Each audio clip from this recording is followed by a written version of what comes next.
feminismoa izan daiteke agian egunero berreraiki behar den bide bat.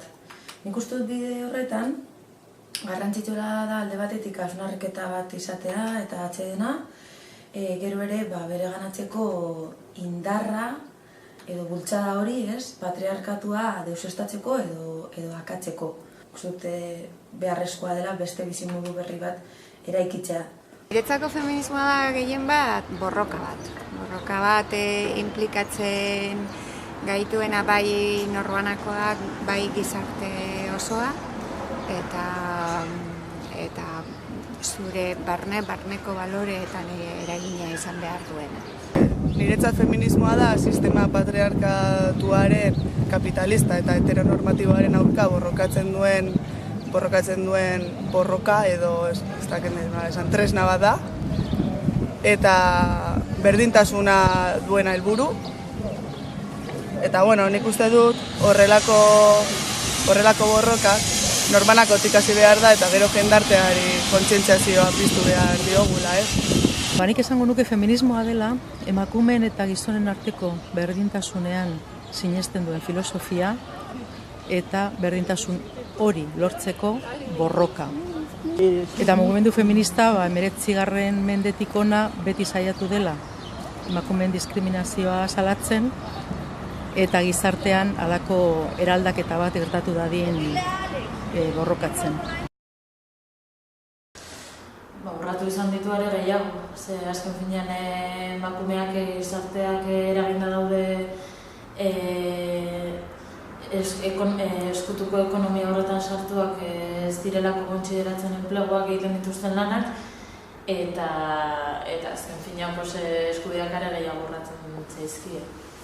Historikoki eman direnean krisi zikloak emakumea beti bueltatu da etxera lanera, emakumeon berez lanpostu prekario horiek gizonezkoak okupatzeko. Gu beti izaten dugu, emakumeok beti egon gara krisian. Ez da, oraindik ez dugu izan denboraldi bat non emakumeok gure eskubide guztiak bermatuak izan ditugu, non lan duinak izan ditugu, non berdinak kobratu dugu lanpostu berdinagatik, beti egon gara krisian. Eta beti guk ere esaten dugu, indarkeria, emakumeon kontrako indarkeria ez dela bakarrik, ez direla bakarrik jipoiak edo heriotzak, azkenean lanpostuetan egiten den emakumeon kontrako presioa, emakumeon gutxiago kobratzea, guzti hori ere indarkeria da, indarkeria aurpegi asko ditu. Eta ez dutelako nahi ez da, porque guk egiten dugun irakurketatik sistema guztia akatu behar da. Eta egun dauden instituzioak sistemanen mantenua bilatzen dute, Gasteizko udaletxea, martxoaren 8an oso guapo ateratzen dira dana argazkian, baina gerozoaz aurrekontua begiratzea, eta berdintasunerako partida oso txikia da. Eta ez dituzte prebentzio kanpainarik egiten... Gizarte nagoko zuloa dago. Ez da nahikoa, baina ez da nahikoa izango. Gaur egungo instituzioak jarraitzen duten bitartean. Horiek dira, benetako mina egin dutenak, berdintasun faltsu hau aurrera eramateko eta bizirauteko. Oso urria. Dira, jendartean dago kriston zauria handia, matxismoarekin o sistema patriarkalarekin, eta egungo instituzioek jartzen dutena da umeentzako tirita txiki bat, marrazki polit batekin, baina hori da jartzen dutena. Eta ez doaz errora. Orduan, bai lagundu aldez pixkat kaleratzeko asuntua, baina benetan ez dituzte inongo neurririk jartzen.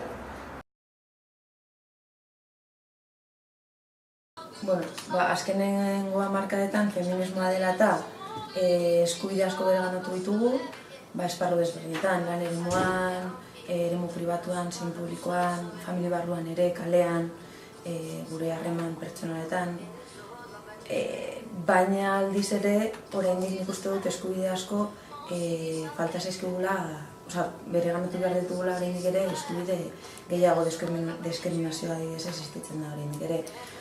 Mugimendu sozialen bitartez lortu ditugula eskubide guzti horiek, baina azkenengo garaian igual instituzioak bereganatu dute diskurtso hori, feminismoaren diskurtsoa, eta modu batez azaltzen dute berdintasun bat lortu dugula.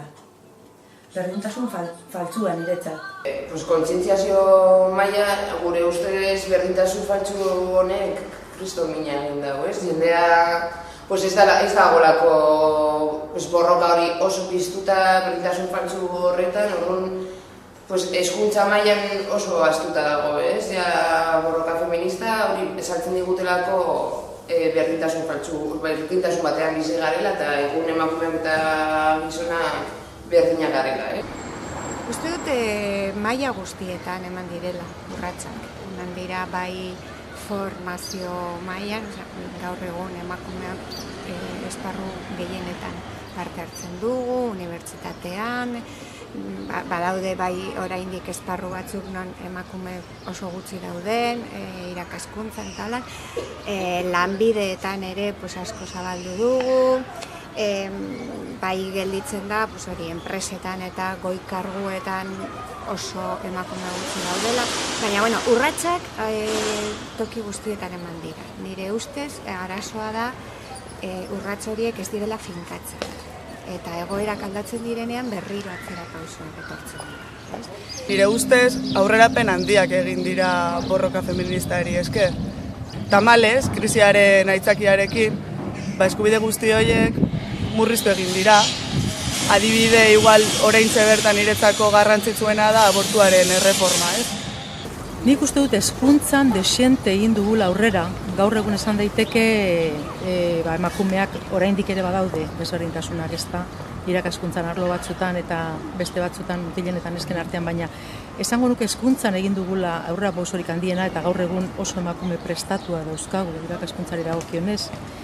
Eta gero esango nuke lan arloan ez espero bezain beste. Gaur egun oso emakume kualifikatua dauzkagu, baina gero lanera doazenean normalean bere maila baino gutxiagoko lanpostuetan ari dira. Indarkeriari dagokionez zertxobait gizartearen mentalidade aldatu dela, baina oraindik ere pauso asko eman beharrean gaudela, ze gaur egun oraindik ere indarkeria matxista hor dago, eta nik susmoa dut gainera areagotu egin dela azken urteetan. Batzuk esaten dute krisiagatik dela. Nik uste dut batez ere berdintasunak aurrera eginala, gizon batzuengan jarrera matxistak areagotu egiten direla. Halako erreakzio moduko badagoela gizonezko batzuengan emakumeak aurrera egiten duten neurrian. Beste batzuk ez, beste batzuk sinesten dute berdintasunean eta borrokatzen dute berdintasunaren alde. Nik nire buruari galdera bat egiten diot. Jendarte patriarkatu honek deskribatzen dituen eskubideak dira nik nahi ditudanak? Porque haian ez dira nik niretzat edo besteentzat nahi ditudan eskubideak. Nire gustatuko litzaidake emakumeak eta emakumeok eta gizonak binomio horretatik haratago pertsonak beste bizimodu edo beste jendarte eredu berri bat osatzea, eratzea, guk eskubideak baloretan oinarrituta ber idaztea edo ber identifikatzea eta hortik abiatuta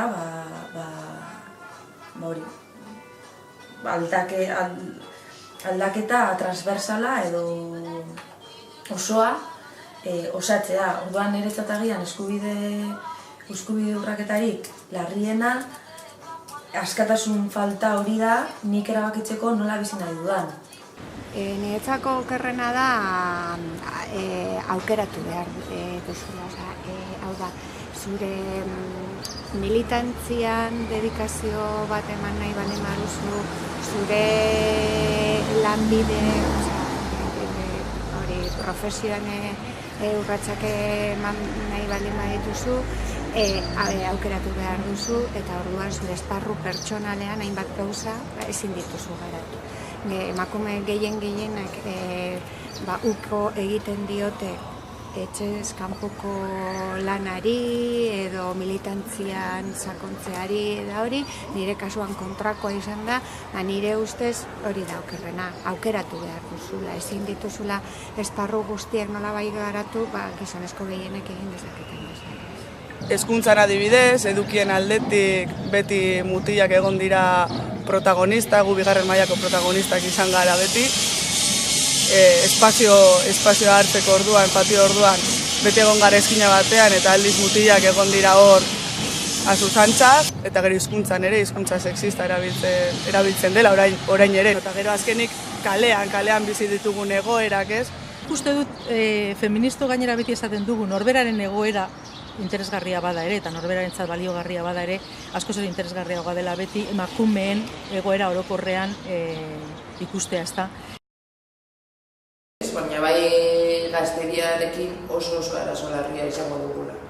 Alde batetik hezkuntzan ez dalako zero egiten, beste alde batetik ez dutelako beraien amaman borroka hori ikusi, ez? Gure berdintasunaren aldeko borroka hori ikusi, sentitu.